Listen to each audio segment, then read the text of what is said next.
안녕하십니까, 박사입니다. 제가 우크라이나와 관련해 자주 참조하는 유튜브 채널 i얼그레이입니다. 러시아 상트페테르부르크에 거주하는 영국인이 운영하는 채널인데 눈에 띄는 영상이라 소개해 드립니다. 일단 화면을 감상해 보시겠습니다.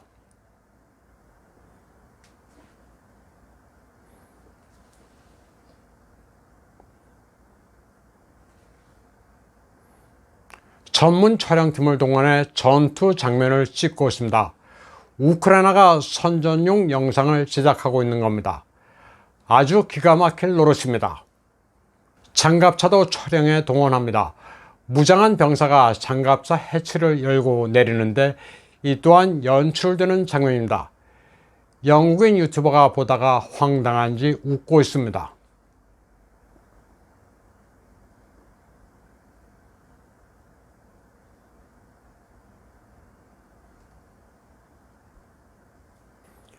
러시아 국방부 대변인 이고르 코나셴코프 소장은 키예프 정권이 영국의 재정 지원으로 서구와 우크라이나 관객을 위한 사기 진작용 비디오 촬영을 주선했다고 밝혔습니다.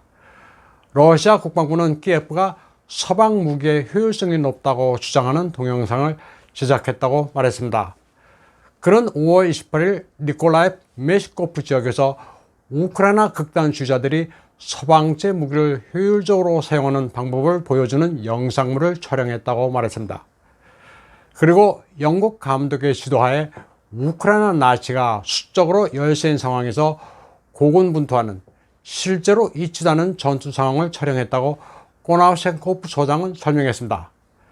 그는 또 다음 촬영이 6월 5일과 6일에 예정되어 있으며 그 영상물은 러시아가 의도적으로 민간인 지역을 공격했다는 선전으로 사용될 것이라고 말했습니다. 코나셴코프 소장은 또 지난 4월 우크라이나군은 니콜라이프의 보스크레센스코 마을에서 G 표식이 있는 차량을 이용해 러시아군이 민간인을 약탈하는 영상을 촬영했다고 밝혔습니다. 그는 우크라이나군이 러시아군 제복 차림으로 G자 표식이 있는 차량을 이용해 허위 선전물을 시작하고 있으니 유의해달라고 당부했습니다. 우크라이나 젤렌스키 정권이 장악하고 있는 지역에서 흔히 벌어지는 풍경입니다. 필사적으로 달아나는 사람이 있고 그를 여러 명이 붙잡으려 시도합니다. 군대 동원할 장정을 사냥하는 장면입니다. 사지가 멀쩡하다 싶으면 60세까지 체포해 군대에 집어넣습니다. 우크라이나가 병력을 충원하는 방식입니다.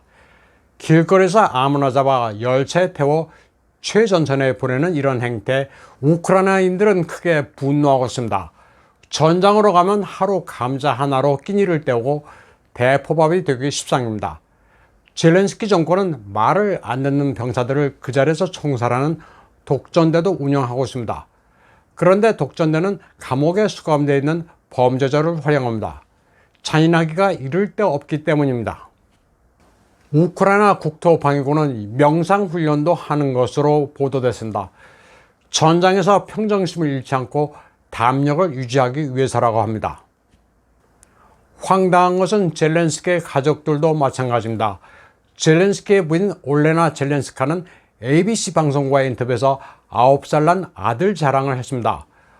어린아이는 사물을 보면 곧바로 판단하는 본능적인 영특함이 있는데 젤렌스키의 9살 난 아들은 군대 배치와 이동과 관련해 아버지에게 조언을 한다고 합니다. 그런데 실제로 젤렌스키가 아들 말을 듣고 병력을 움직이는 일이 허다하다고 털어놨습니다. 서방이 우크라이나에 지원하는 가장 유명한 대전차 미사일 제블린은 우크라이나 내 암시장에서 잘 팔리고 있습니다. 인터넷 쇼핑몰에서 기본 가격 3만 달러에 거래되고 있는데 인터폴이 범죄 조직에 무기가 넘어갈 수 있다고 경고했습니다. 인터넷 쇼핑몰에는 제블린 미사일의 거래 장소가 키예프라고 명시되어 있습니다. 빅 디스카운트란 문구도 보입니다.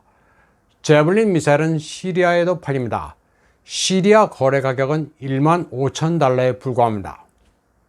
우크라이나는 전쟁 이전부터 불법 무기 거래로 유명한 나라였습니다. 2019년에는 2명의 우크라이나 병사가 40개 수류탄, 15개 RPG, 2,454개의 탄창을 단돈 2,900달러에 팔아먹다 적발되기도 했습니다. 2013년부터 2015년까지 우크라이나에서는 30만 장의 소화기가 사라져 암시장으로 흘러갔다는 조사 결과도 있었습니다. 이렇게 불법 거래되는 무기 가운데 적발돼 회수되는 비율은 전체의 13%에 불과합니다. 패망전 베트남과 똑같은 나라가 우크라이나입니다.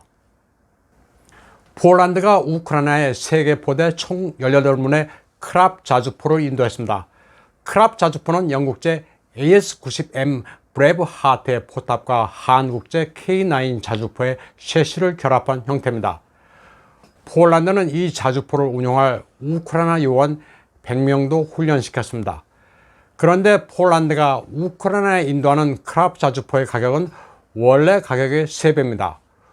우크라이나와 둘도 없는 이웃 나라라고 떠벌리던 폴란드가 바가지 가격으로 강매하는 겁니다. 미국이 우크라이나에 4대 MQ-1C 그레이 이글 공격 드론을 판매하기로 했습니다. 채공 시간이 30시간에 이르는 데다 4기의 헬파이어 미사일로 무장합니다. 얼핏 보면 우크라이나 전장의 게임 체인저로 보입니다. 하지만 이 기종은 비싼 가격에 비해 의외로 취약합니다. 중동에서 차량으로 이동하는 테러리스트를 공격하기에는 안성맞춤이지만 러시아군의 방공망이 어느 정도 갖춰진 우크라이나에서는 별 위력을 과시하지 못하고 격추될 확률이 상당히 높습니다. 미국과 유럽이 지원하는 무기들은 걸핏하면 게임 체인저라고들 하는데 지금까지 전황을 바꾼 적은 없었습니다. 제대로 운용을 못하거나 러시아군의 손에 넘어가기 일쑤였습니다. 러시아군은 우크라이나에서 제공권을 장악했습니다. 공중전을 벌일 만한 우크라이나 전투기는 거의 자취를 감췄습니다. 우크라이나에서 가장 자주 눈에 띄는 기종은 러시아군의 수호이-25 지상 공격기입니다. 미군의 A-10 썬더볼트에 해당하는 대지 전용 공격기로 우크라이나군의 기갑부대가 주된 목표입니다. 우크라이나 전역을 거의 무인지경으로 날고 있습니다. 러시아군은 나토의 우크라이나 지원 무기가 통과하는 서부의 베스키디 열차 터널을 칼리브르 미사일로 정확하게 파괴했습니다.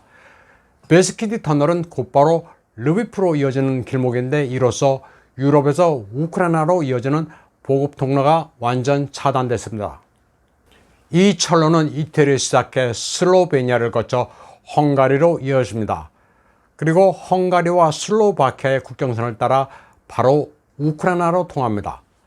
그런데 베스키디 터널이 완전히 무너져 내려 앞으로는 보급 문제가 아주 곤란하게 됐습니다.